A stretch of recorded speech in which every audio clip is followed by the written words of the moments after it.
اللہ تبارک و تعالی نے اسلام کو جب کامیابیاں اور کامرانیاں عطا کیں اور نبی پاک صلی اللہ تعالی علیہ وسلم کے دین کو اللہ نے غلبہ عطا کیا تو 9 ذی الحج میں حج فرض کیا گیا۔ حج اس سے پہلے بھی کیا جاتا تھا، پرانی شریعتوں میں بھی حضرت ابراہیم علیہ السلام کے طریقے پر حج ہوتا تھا۔ پھر کفار مکہ نے، قریش مکہ نے اس میں کچھ غلط رسومات شامل کر دیں، کپڑے اتار کر معاذ اللہ کعبے کا طواف کرنا، قربانیوں کا گوشت خانہ کعبہ کی دیواروں سے ملنا، اور بھی کئی بیہودہ رسومات اس پاکیزہ اور خوبصورت عمل کا حصہ بنا دی گئیں۔ پھر 9 ذی الحج کو حج فرض ہوا۔ نبی پاک صلی اللہ تعالی علیہ وسلم نے حضرت ابو بکر صدیق کو امیر حج بنا کے رخصت فرمایا۔ دیکھیں کہاں کہاں محبوب انہیں اپنا نائب بناتے ہیں۔ اب 9 کو تو حضور نے حضرت ابو بکر صدیق کو امیر حج بنایا اور پھر اعلان فرمایا، جہاں جہاں مسلمان آبادیاں تھیں وہاں اعلان کر دیا گیا کہ آئندہ سال رسول پاک علیہ السلام خود حج کے لیے تشریف لے جائیں گے۔ اب ایک بڑی تعداد مسلمانوں کی جمع ہونے لگی۔ ذی قعدہ کے آخری ایام میں ہزاروں کی تعداد میں لوگ مدینہ شریف میں جمع ہو گئے۔ ظہر کی نماز کی ادائیگی کے بعد سیرت نگار کہتے ہیں کہ 28 ذی قعدہ تھی، نبی پاک علیہ السلام ظہر پڑھ کے حج کے لیے نکلے، اور جہاں آج ذوالحلیفہ ہے، ابیار علی جس جگہ کو کہتے ہیں، میقات مدینہ بھی کہا جاتا ہے، وہاں اللہ کے محبوب نے پہلے رات گزاری۔ وہیں پہ نبی پاک صلی اللہ تعالی علیہ وسلم نے احرام باندھا، حضور تشریف لے گئے۔ یہ حج قران تھا۔ نبی پاک صلی اللہ تعالی علیہ وآلہ وسلم کے ساتھ اس طرح لوگ امڈ کے آئے، جہاں جہاں سے لوگ تھے مسلمان وہ سارے جمع ہوئے حضور کے ساتھ اللہ کی بارگاہ میں حاضر ہونے کے لیے۔ 1,40,000 صحابہ، یہ ایک ہی دفعہ صحابہ کا اتنا بڑا مجمع جمع ہوا ہے، ایک ہی دفعہ۔ اور حضور علیہ السلام کی خواہش تھی کہ یہ سارے لوگ وہاں پہنچیں۔ محبوب کریم علیہ السلام 4 ذی الحج کو حضور علیہ السلام نے طواف کیا، صفا مروہ کیا، احرام نہیں کھولا، قربانیاں ساتھ تھیں، چونکہ یہ حج قران تھا۔ اللہ کے رسول صلی اللہ تعالی علیہ وآلہ وسلم نے پھر 8 ذی الحج کو ظہر کی نماز جا کے منا کے میدان میں ادا کی۔ 9 ذی الحج کو مسجد نمرہ کے پاس کوہ صبیر پر جب سورج کی کرنیں چمکیں، قربان جائیں کیا نظارہ ہوگا۔ لبیک لبیک کی صدا آ رہی ہے، دے کون رہے ہیں؟ مدینے والے محبوب صلی اللہ علیہ وسلم۔ حضور اس لشکر حسن کو لے کر، اس نور بھرے قافلے کو لے کے، یہ کون ہیں جو حضور کے ساتھ سارے نکلے ہیں؟ یہ کون ہیں سارے؟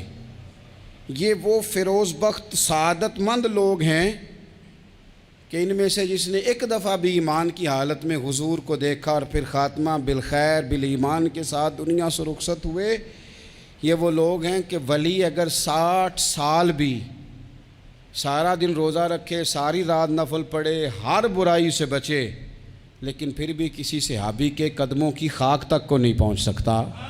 اور صحابی زیارت سے بنتا ہے، ولی عبادت سے بنتے ہیں۔ نبی پاک صلی اللہ تعالی علیہ وسلم کے وہ سارے صحابہ کون ہیں؟ الصحابہ النجوم، یہ حضور کی چاروں جانب یہ چمک رہے ہیں، انہیں خود میرے نبی پاک نے ستارے فرمایا ہے۔ ایک سمت علی، ایک سمت عمر، صدیق ادھر، عثمان ادھر۔ ان جگمگ جگمگ تاروں میں بھلا مہتاب کا عالم کیا ہوگا؟ اور ہر کوئی فدا ہے بن دیکھے تو پھر دیدار کا عالم کیا ہوگا؟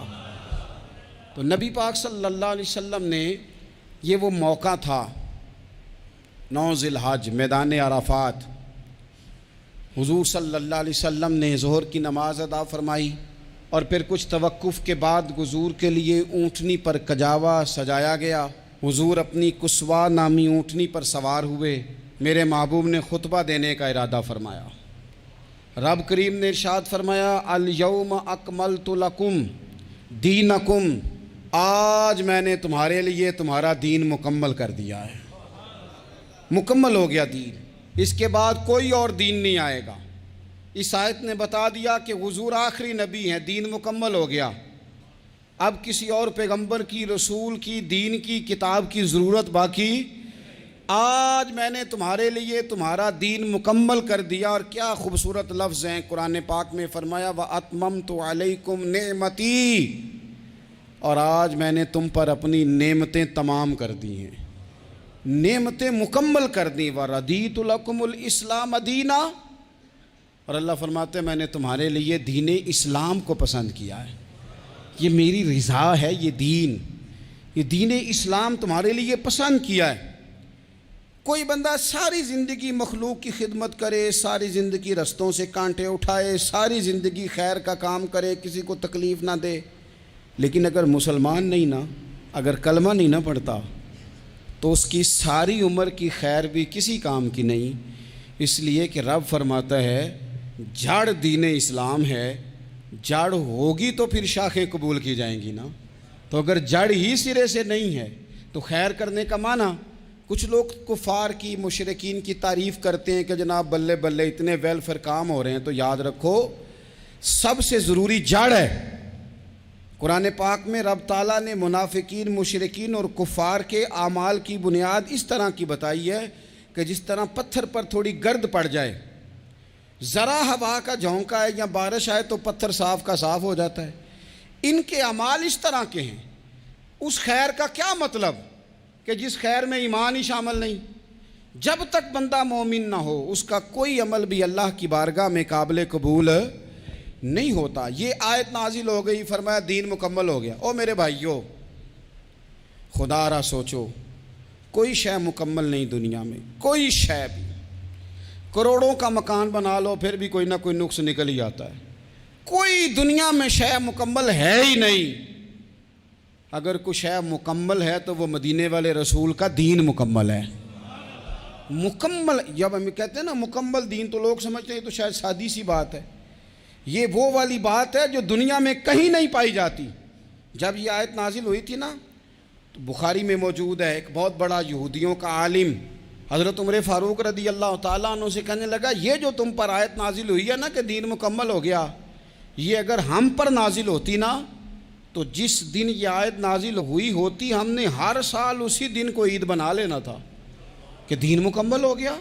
الیوم اکملت لکم دینکم، دین مکمل ہو گیا، ہم تو عید بنا لیتے۔ تو حضرت عمر کہنے لگے ہم پر بھی بڑا فضل ہے، جس دن آیت نازل ہوئی تھی عرفہ کا دن بھی تھا اور جمعے کا دن بھی تھا، ایک نہیں دو عیدیں تھیں مسلمانوں کی، دو عیدیں تھیں مسلمانوں کی، دو۔ عزیز بھائی، دین مکمل اللہ نے دیا۔ اور حضرت عبداللہ ابن عباس رضی اللہ تعالیٰ عنہ نے تو ایک مقام پہ اس کا ذکر بھی کر دیا، جب ان سے کسی یہودی نے کہا نا یہ آیت ہمیں ملتی تو ہم عید مناتے، تو فرمایا تم ایک مناتے نا، ہماری دو تھیں اس دن۔ جمعہ بھی تو مسلمانوں کی عید کا دن ہے نا۔ بہت سارے لوگ ہیں بیچارے جو کہتے ہیں اسلام میں عیدیں صرف دو ہیں، اور وہ بھی صرف پریشانی انہیں عید میلاد النبی والے دن ہوتی ہے، اس کے آگے پیچھے نہیں ہوتی۔ حالانکہ نبی پاک علیہ السلام نے کہا ہر جمعہ بھی عید ہے، خود حضور نے فرمایا، لیکن وہ اڑ جاتے ہیں کہ نہیں عیدیں صرف دو ہی ہیں۔ بھائی آپ یہ کہہ سکتے ہیں کہ اسلام کی معروف عیدیں دو ہیں، اپنے معنی اور مفہوم کے لحاظ سے جس کو یوم عید کہا جائے وہ عیدیں دو ہیں۔ تو نبی پاک صلی اللہ تعالیٰ علیہ وسلم نے میدان عرفات میں خطبہ دیا۔ یہ جو واعظ و نصیحت ہے نا، خطبہ، تقریر، یہ دنیا کر رہی ہے، کرتی رہے گی، کرتی چلی آئے گی، اور اس کو میرے نبی پاک علیہ السلام نے پسند فرمایا۔ خیر کی بات کرنے والے کو حضور نے دعا دی، محبوب فرمانے لگے اللہ جو میری حدیثیں یاد کر کے آگے پہنچائے اس کے چہرے کو تر و تازہ رکھنا۔ یہ ابلاغ دین بہت بڑی بات ہے اگر کوئی خلوص نیت سے کرے، لیکن کائنات ارضی میں وہ جو حضور کا خطبہ حجۃ الوداع ہے وہ دستور ہے، وہ منشور ہے۔ انسانی حقوق پر اس سے بڑا چارٹر نہ پہلے کبھی تھا نہ قیامت تک دوبارہ بن سکتا ہے۔ اس کو خطبہ حجۃ الوداع کیوں کہتے ہیں؟ ایک تو مطلب یہ کہ حضور نے یہی آخری حج کیا، اور دوسری بات یہ تھی کہ اس خطبے کے تھوڑے ہی عرصے بعد میرے نبی پاک نے وصال ظاہری فرمایا، اور اس خطبے کو رسول پاک صلی اللہ تعالیٰ علیہ وسلم نے شروع کہاں سے فرمایا؟ یہ خطبہ دیکھیں شروع کہاں سے ہو رہا ہے۔ انسان دنیا میں ملتا بھی ہے، جدا بھی ہوتا ہے، یہ جو جدائی کا وقت ہوتا ہے نا، جدائی کا، شاید بڑی سوچ سمجھ کے کہا تھا حضرت میاں صاحب نے، بڑی غور کر کے انہوں نے کہا تھا کہ دریا کنڈے روخ نہ لائیے، جو آوے روڑ جاوے۔ آپ میدان میں درخت لگاتے ہیں تو کبھی پھل گرتا ہے تو زمین پہ گرتا ہے، اٹھا لیتے ہیں، اگر دریا کے کنارے ہو تو وہ تو دریا میں گرے گا اور روڑ جائے گا، چلا گیا، بہہ گیا۔ فرمانے لگے دریا کنڈے روخ نہ لائیے، جو آوے روڑ جاوے، تے پردیسی نال نہ یاری لائیے، او دا جدوں دل کرے ٹر جاوے، وہ تو چلا جاتا ہے۔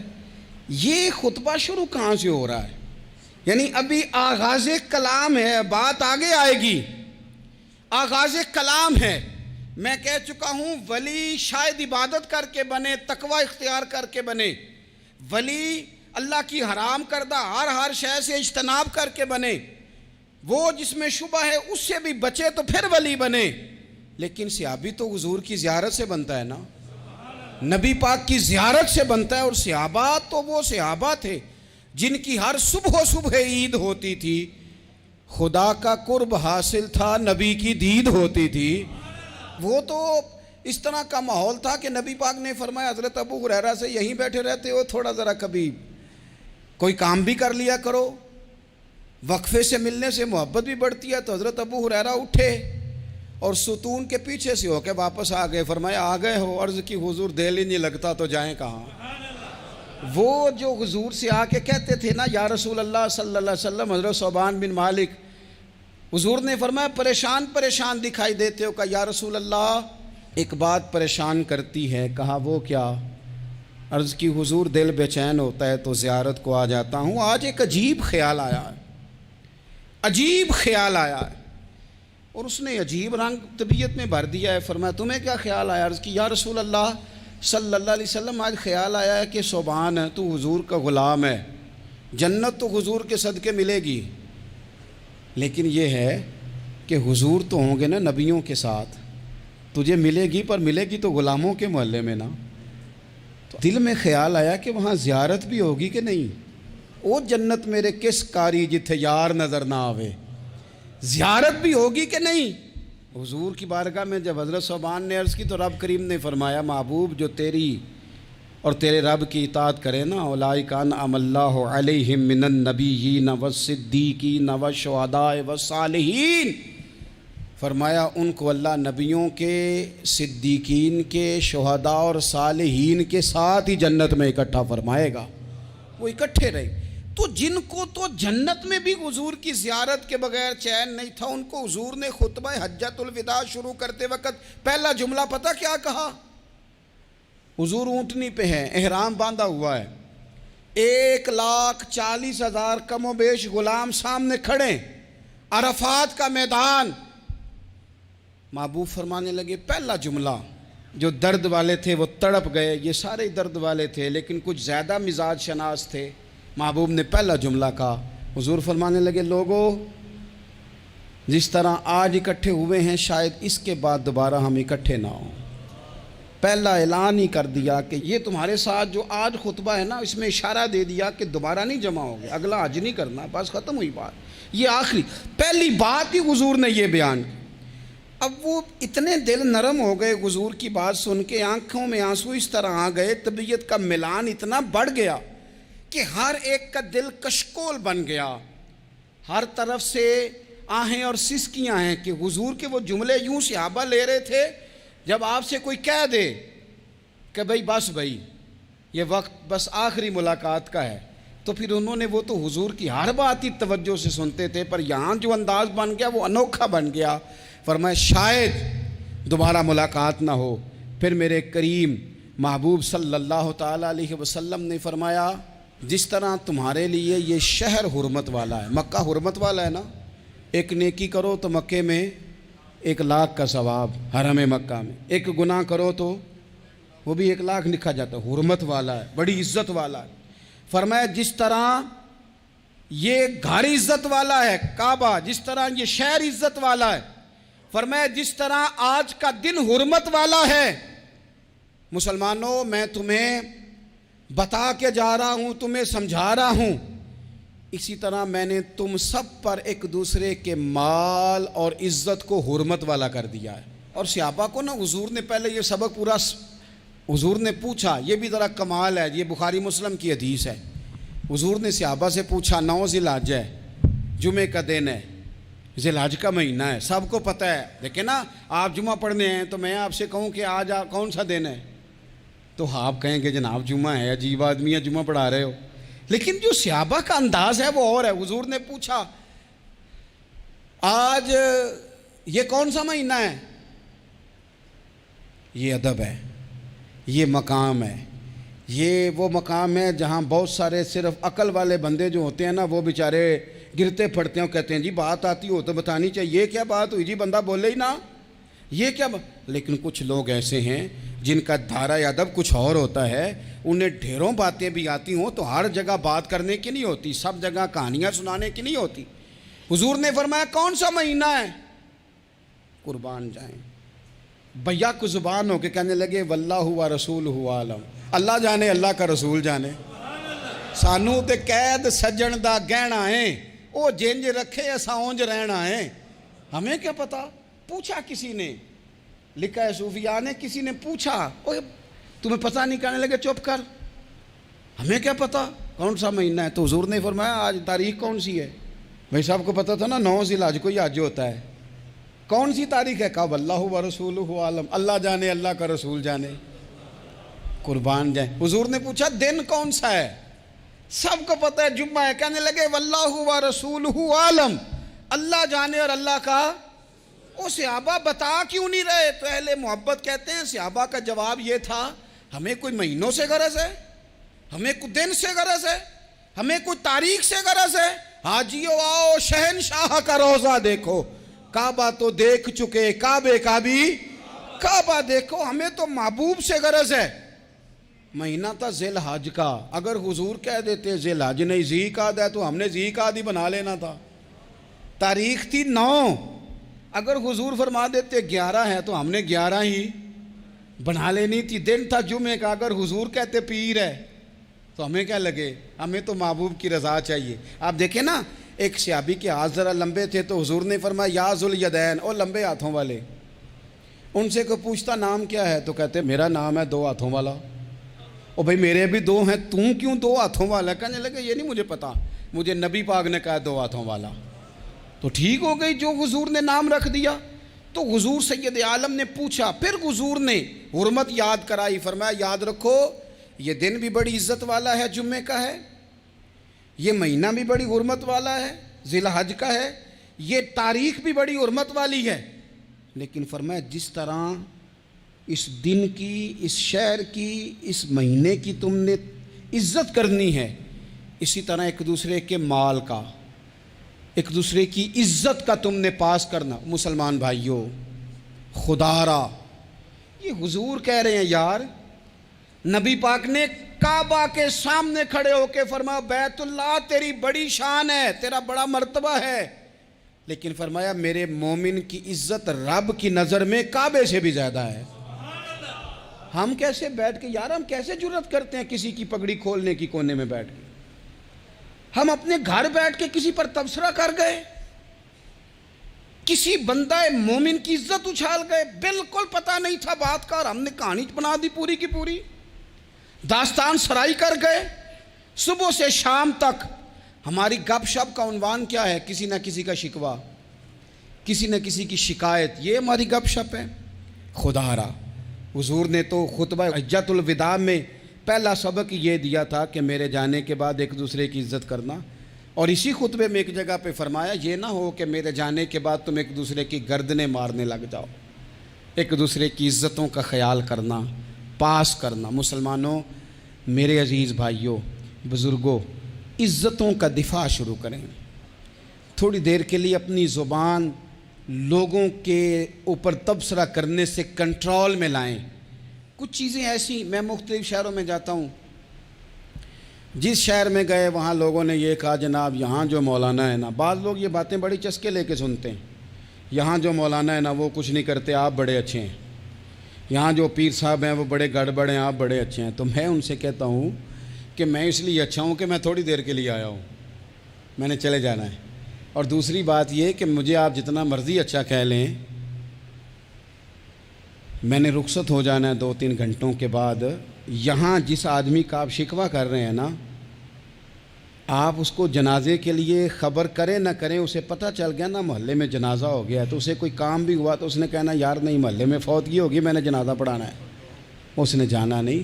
تو کمزوریاں تو سب جگہ ہوتی ہیں، لیکن ان کمزوریوں کی وجہ سے آپس میں بغض پیدا کر لیا جائے گا۔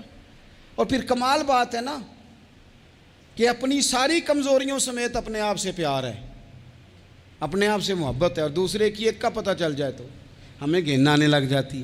تو حضور نے خطبہ حجت الوداع کے موقع پر یہ بات ارشاد فرمائی۔ دوسرا حضور نے فرمایا لوگوں یاد رکھنا، یہ خطبہ حجت الوداع میں نبی پاک نے فرمایا، یہ حضور خطبہ دے رہے ہیں، اور اس وقت دے رہے ہیں جب حضور صحابہ کو بتا چکے ہیں کہ یہ آخری ملاقات ہے۔ جو دور دراز سے آئے ہیں ان کو بتایا ہے کہ یہ میری تمہاری جو مجلس ہے، جو محفل ہے، جو تم سے بات ہو رہی ہے، یہ آخری ہے۔ محبوب فرمانے لگے لوگوں یاد رکھنا قیامت قائم ہوگی۔ ان جملوں کا حسن ملاحظہ کر لیں۔ فرمایا قیامت قائم ہوگی، تم اپنے رب سے ملاقات کرو گے، اور فرمایا تمہارا رب تم سے تمہارے اعمال کے بارے میں پوچھے گا۔ یہ خطبہ حجت الوداع میں کریم نے فرمایا۔ صبح تم اٹھے، کیا عمل کیا، اللہ پوچھے گا۔ کسی سے ملاقات ہوئی، طرز کیا تھی، سوچ کیا تھی، اللہ پوچھے گا۔ لین دین میں کیا معاملات تھے، تمہارے اعمال کے، اللہ سے ملاقات ہوگی، وہ کھڑا کر کے پوچھے گا۔ اور حدیث میں کئی جگہ پہ حضور نے فرمایا وہ تم سے سوال کرے گا، تمہیں جواب دینا ہے۔ میرے عزیز بھائیوں، تیار رہنا چاہیے، تیار۔ ہم نا منت کرتے ہیں آخری دن ہو نا، تنخواہ دار لوگ کہتے ہیں یار یہ آخری ایام چل رہے ہیں، کوئی خرچہ نہ بتاؤ، اس لیے کہ حساب کے متھے لگنا ہے۔ آخری دنوں میں، بجٹ کے دنوں میں لوگ پریشان ہوتے ہیں کہ حساب دینا ہے۔ جب رب سے ملاقات کریں گے اور وہ حساب مانگے گا، کتنا مشکل کام ہے۔ اور ایک مقام پہ حضور نے فرمایا جس سے اللہ نے حساب مانگا وہ تو الجھ گیا، دعا کرو وہ حساب مانگے ہی نہ، بے حساب ہی بخشش فرما دے۔ نبی پاک صلی اللہ تعالیٰ علیہ وآلہ وسلم نے ارشاد فرمایا اسی خطبہ حجت الوداع میں، حضور فرمانے لگے سن لو، میں نے تم تک اللہ تعالیٰ کا پیغام پہنچا دیا ہے۔ اب جس شخص کے پاس امانت رکھی ہو اس پر لازم ہے کہ وہ امانت اس تک پہنچا دے جو اس کا مالک ہے۔ ہم بہت سارے لوگ ایسے ہوتے ہیں، ہمارے پاس امانتیں ہوتی ہیں، کچھ بھی نہ ہو تو کچھ لوگوں کے راز کی امانت ہوتی ہے، کچھ بھی نہ ہو تو کچھ لوگوں کی باتیں ہم تک پہنچ جاتی ہیں، وہ راز ہوتا ہے، وہ امانت ہوتی ہے۔ مجلس کی گفتگو بھی امانت ہے، لیکن ہم امانتوں کا خیال نہیں کرتے، خیانت ہو جاتی ہے۔ بہت محتاط ہو کر اپنی زندگی میں امانتوں کا خیال کیا جائے۔ یا ایھا الذین آمنوا لا تخونوا اللہ والرسول وتخونوا اماناتکم وانتم تعلمون۔ اللہ فرماتے ہیں ایمان والو، نہ رب سے خیانت کرنا، نہ رب کے رسول سے خیانت کرنا، نہ آپس میں ایک دوسرے سے خیانت کرنا، جانتے بوجھتے ہوئے یہ کام نہ کرنا۔ وانتم تعلمون، جانتے ہو، تمہیں پتہ ہے۔ کبھی بھی بددیانتی کا مظاہرہ نہ کریں اپنی زندگی میں، کبھی بھی۔ اور یہ بھی یاد رکھ لیں، بچوں کو کیا پتا کہ ہمارا ابا حلال لا رہا ہے کہ حرام لا رہا ہے۔ آپ لا رہے ہیں نا، تو وہ تو بیچارے بھولے پن میں کھا رہے ہیں، تو حساب آپ نے دینا ہے۔ جنہ لی تو پاپ کمائے ہن کتھے نہیں ہو تیرے کر دے، بلانا۔ تو بچوں کا تو یہ معاملہ ہے بھائی، اللہ ماشاءاللہ کہ وہ وقت پہ ہی، شادی کے 10-15 دن کے بعد ہی ان کو پیغام مل جاتا ہے کہ اگر ہمارا علیحدہ گھر ہو تو میں مرضی سے سجاؤں، تو میں مرضی سے سنواروں، تو میرا کوئی مطلب اپنا سلسلہ ہو، تو بڑے ٹائم پہ ساری باتیں شروع ہو جاتی ہیں، وہ تو معاملہ ہی بالکل اور ہے۔ تو بالکل کسی بھی امانت میں کبھی بھی خیانت کرنے کی کوشش نہ کریں۔ اور یاد رکھیں، مال حرام جہاں آتا ہے وہاں بڑی تباہی آتی ہے، جہاں لوگ بددیانت ہو جاتے ہیں وہاں معاملات بڑے خراب ہو جاتے ہیں۔ اللہ تبارک و تعالیٰ دیانتداری کی توفیق عطا فرمائے۔ حضور نے خطبہ حجت الوداع کے موقع پر فرمایا میں نے آج جاہلیت کے سارے سود ختم کر دیے، نبی پاک میدان عرفات میں کھڑے ہو کے فرمانے لگے جس بندے نے بھی کسی سے پیسے لیے ہیں وہ اصل رقم دے گا، زائد نہیں دے گا۔ حضور کے بڑے قریبی تھے ایک، فرمایا انہوں نے بھی کچھ لوگوں سے پیسے لیے ہوئے، چونکہ وہ سب لوگ کرتے تھے، حرام ہی نہیں تھا۔ فرمایا میں ان کو بھی حکم دیتا ہوں کہ یہ اصل رقم وصول کریں گے، کسی سے ایک پائی بھی زیادہ وصول نہ کریں گے۔ نبی پاک صلی اللہ تعالیٰ علیہ وسلم نے خطبہ حجۃ الوداع میں ایک باریک بات حضور نے بھی، یہ آپ نے ضرور سمجھنی ہے، بالخصوص جو لوگ تھوڑا دین پر عمل کر رہے ہیں، جن کا لبادہ مذہبی ہو گیا، جنہیں لوگ حضرت صاحب، قاری صاحب، علامہ صاحب، مفتی صاحب، حاجی صاحب، بزرگوں کہہ کے بلاتے ہیں، وہ اس پر توجہ کریں۔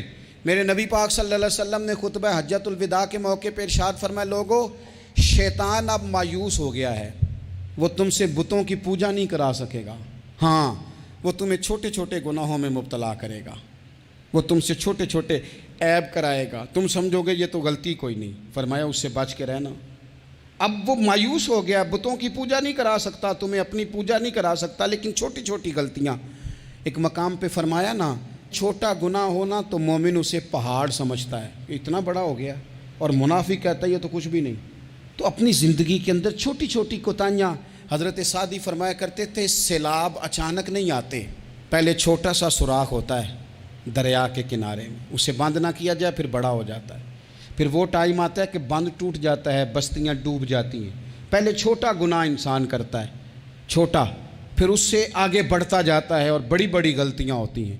اللہ تبارک و تعالی ہمیں رائی کے دانے کے برابر بھی غلطی کرنے سے محفوظ فرمائے۔ نبی پاک صلی اللہ تعالیٰ علیہ وسلم نے اسی موقع پر ارشاد فرمایا، لوگو اللہ سے ڈرتے رہنا، اور میں تمہیں عورتوں کے ساتھ بھلائی کی وصیت کرتا ہوں۔ فرمایا رب نے تمہیں اختیار دیا ہے، عورتیں تمہارے سپرد کی ہیں، ان سے اچھا سلوک کرنا۔ فرمایا اگر کبھی کوئی ان پر تمہیں سختی کرنی بھی پڑے تو اتنی کرنا جتنی ان کی غلطی ہو، ان سے درگزر کرنا، ان سے پیار کرنا۔ اسلام نے خاتون کو باقاعدہ حقوق دیے، باقاعدہ۔ صحیح بخاری میں حدیث ہے، یہ جو نوجوان ہیں، مطالعہ کرنے والے، پڑھنے سننے سمجھنے والے، یاد رکھا کریں ان چیزوں کو۔ حضرت بریرہ رضی اللہ تعالیٰ عنہ حضرت عائشہ صدیقہ کی کنیزہ ہیں، حضرت مغیث رضی اللہ تعالیٰ عنہ ایک صحابی ہیں، ان کی وہ اہلیہ ہیں، وہ اپنے خامد سے علیحدگی چاہتی تھی، ان کے خامد بڑی محبت کرتے تھے، علیحدہ ہونا نہیں چاہتے تھے، خاتون رہنا نہیں چاہتی تھی۔ انہوں نے بڑی سفارشیں کرائیں کہ میرا خامد، میری بیوی مجھ سے صلح کر لے، حالانکہ وہ خاتون کنیز ہیں، خادمہ ہیں، کوئی بڑے قبیلے سے بظاہر تعلق نہیں۔ بالآخر انہوں نے گزارش کی، سیدہ عائشہ صدیقہ رضی اللہ تعالیٰ عنہ سے کہا، کچھ اور ذرائع اختیار کیے۔ حضرت مغیث نے رضی اللہ تعالیٰ عنہ، ان کے شوہر نے، کہ نبی پاک علیہ السلام کی خدمت میں عرض کریں حضور میری سفارش کریں کہ یہ مجھ سے صلح کر لیں۔ تو نبی پاک علیہ السلام نے حضرت بریرہ رضی اللہ تعالیٰ عنہ جو کنیزہ ہیں، خادمہ ہیں، ان کو بلا کے کہا تمہارا خامد صلح کرنا چاہتا ہے۔ یہاں برادری کا بڑا کے کہتا ہے پتر میری بھی نہیں تو گال رکھنی، وہ میرے ککھاں دا بھی نہیں تو، وہ کیا کہہ رہے ہیں آپ؟ اللہ نے اسے حق دیا ہے، اور جسے حق اللہ دے اس کا رسول دے، اس سے کون ہوتا ہے کوئی حق چھیننے والا؟ نبی پاک صلی اللہ علیہ وسلم نے حضرت بریرہ سے کہا تمہارا خامد صلح کرنا چاہتا ہے اور وہ روتا ہے تمہارے لیے، اور اس نے بڑی سفارشیں کی ہیں، تم اس سے صلح کر لو۔ حضرت بریرہ رضی اللہ تعالیٰ عنہ عرض کرنے لگی یا رسول اللہ صلی اللہ علیہ وسلم آپ جو حکم کریں میں حاضر ہوں، ایک بات پوچھ سکتی ہوں؟ ایک گزارش کر لوں؟ ایک صرف حضور میرا بولیا چولیا معاف کری، ایک بات کر لوں؟ تو کہا کرو۔ عرض کی یا رسول اللہ یہ آپ کا حکم ہے یا مشورہ ہے؟ یہ محبوب کی بات ہے، محبوب کی۔ کوئی بزرگ کیوں جبر کرتا ہے کسی پہ؟ کوئی حضرت شیخ کیوں کہتے ہیں زبردستی عورت کو کہ تو جا؟ نبی پاک صلی اللہ علیہ وسلم نے فرمایا صلح کر لے۔ یا رسول اللہ ایک بات عرض کروں؟ کرو۔ حضور حکم ہے کہ مشورہ ہے؟ تو نبی پاک نے فرمایا نہیں مشورہ ہے، تم عاقلہ ہو، بالغہ ہو، اسلام تمہیں با اختیار کرتا ہے، چاہو تو رہو، چاہو تو خلا لے لو۔ عرض کرنے لگی حضور اگر مشورہ ہے تو پھر میں مغیث سے صلح نہیں کرنا چاہتی۔ میرے محبوب نے فرمایا تو جس حال میں راضی ہے میں بھی راضی ہوں۔ ٹھیک ہو گئی بات، ختم ہو گئی۔ حضور نے کوئی زور نہیں، اتنے اسلام حقوق دیتا ہے عورت کو۔ کسی کو اجازت نہیں کہ وہ جبر کرے، وہ ظلم کرے۔ میں آ گیا ہوں صلح نہیں کرنی، بے تو کیوں آیا ہے؟ تو نے وقت گزارنا ہے، جانے وہ خاوند کس طرح کا ہو۔ تو نبی پاک صلی اللہ علیہ وسلم نے خطبہ حجۃ الوداع کے موقع پر فرمایا عورتوں کے ساتھ اچھا سلوک کرنا۔ اللہ تبارک و تعالی جو حج پڑھا جا رہا ہے اس کے صدقے پوری امت پر اپنا فضل فرمائے۔